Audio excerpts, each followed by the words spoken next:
Здраво ученици, јас сум Жакина Ристовска од Основно училиште Браќа Младиновци, аеродром Скопје.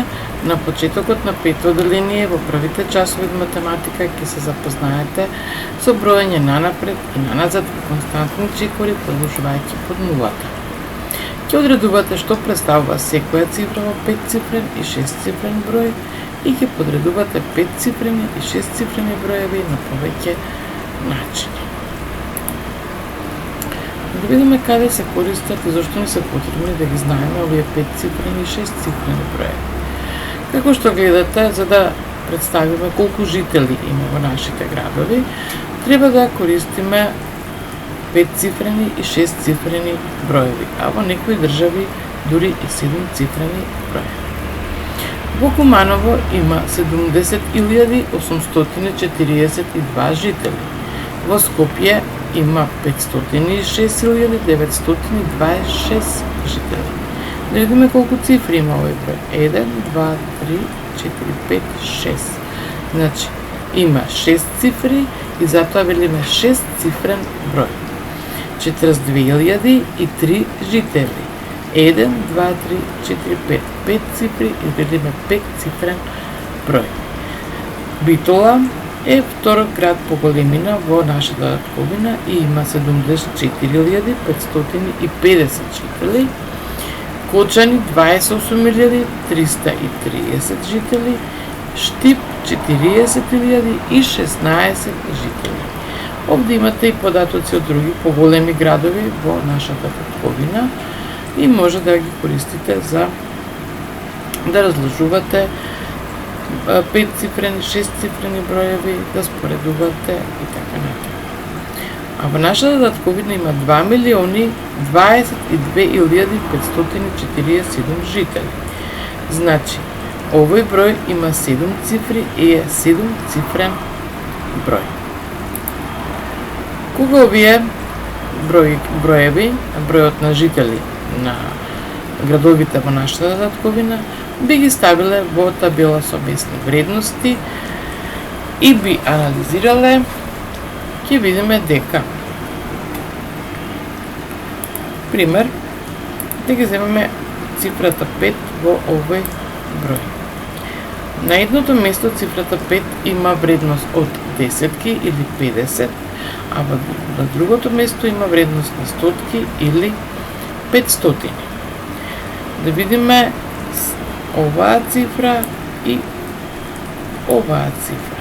7 и 8.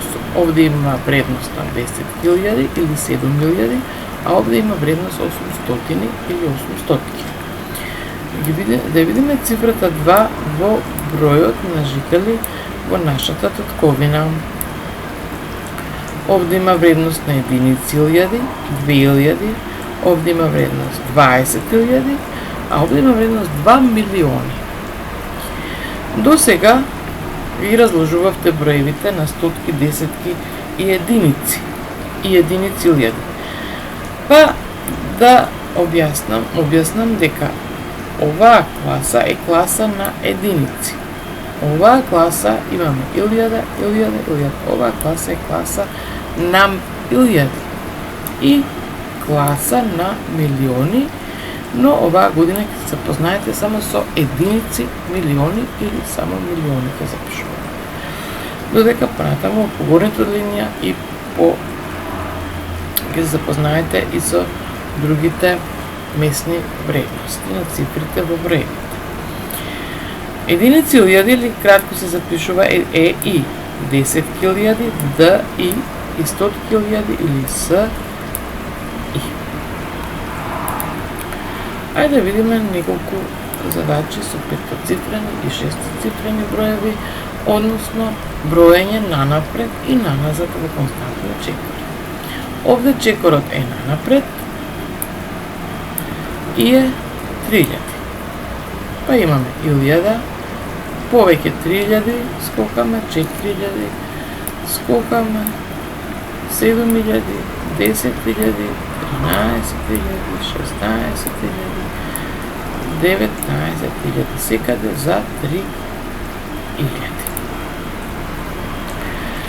броење со чекор напред за 5000, но да започнеме од број кој е под нулата.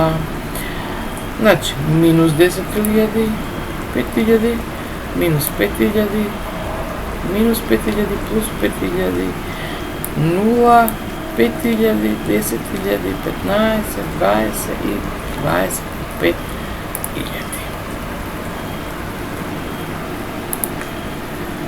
Да го откриеме чекорот кој е применет за да изброиме од 10.000 до 24 до 10.084. Како што гледате, ова е помал број, а ова е поголем број. Тоа ни означува дека чекорот е нанапред. Но за колку?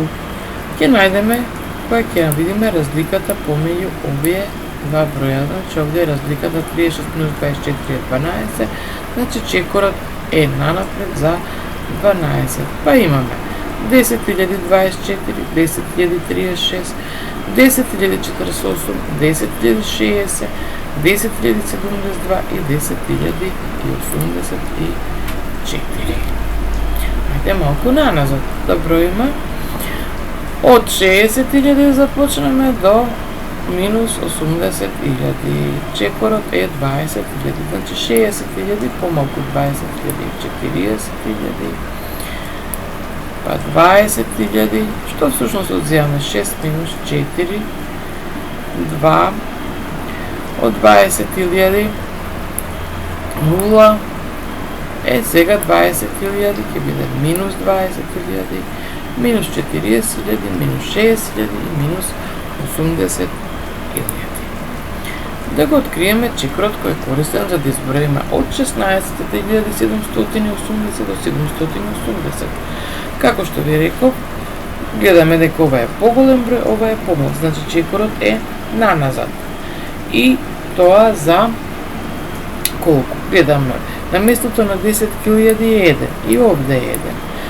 На местото на 10.000 овде е 6, а овде е 2.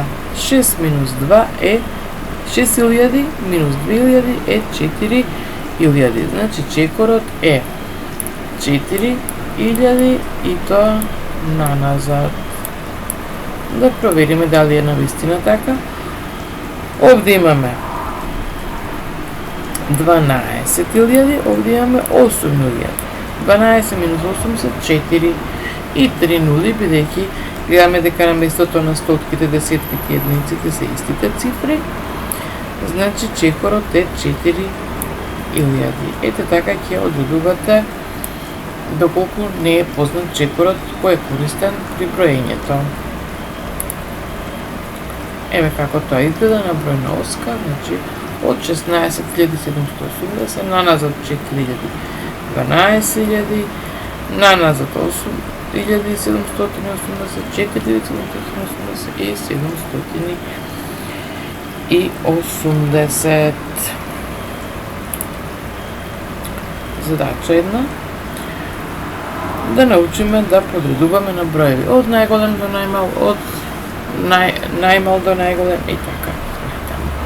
За да видиме кој е најголем, а кој е најмал, се знае дека секогаш петоцифрените броеви се помали од шестоцифрените броеви. Па затоа ќе ги разгледаме овие три броја. Што ќе разгледаме? Ќе разгледаме прво местната вредност на десетките илјади. Овде имаме 1, овде имаме 3, овде имаме 2. Значи, најмал е 12.780. Па, 20.452, 39.992, 100.893, 478.905, 603.606. За да најдеме кој е најголем до најмал, многу едноставно, што овде имаме од најмал до најголем, овде ќе биде најголемиот, значи ќе биде прв, овој втор, трет и така натаму. Еве како тоа изгледа.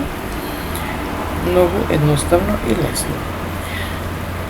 Третото барање од задачата ни е да најдеме од најголем парен број до најмал. Па да се потсетиме, парни броеви се оние што завршуваат на 0, 2, 4, 6, 8. Овде парни броеви е овој број, овој и овој другите гледаме завршуваат на непарни. Овие се парни броеви. Најголем е 603.606, па 39.992 и 20.452. А непарните броеви завршуваат на 7, 5 и 3. Ни се бара најмал. Кој е најмало од овие да видиме? Најмало е 12.787, па 47.905, значи петоцифрени број, па на крај најголемиот непарен број е шестоцифрениот број 100.893. Се надевам дека понатаму ќе може да решавате многу вакви задачи. Ви покажав неколку примери, па може и со другарчето да играте броење во чекор наназад или нанапред, но на петоцифрени и шестоцифрени броеви. Затоа што петоцифрените и шестоцифрените броеви не се потребни во секојдневниот живот и секој би требало да ги има во своето основно образование и да се користи со нив, да ги разпознава кој е поголем, помал, парен, најголем, парен и така натаму. Ви благодарам на вниманието.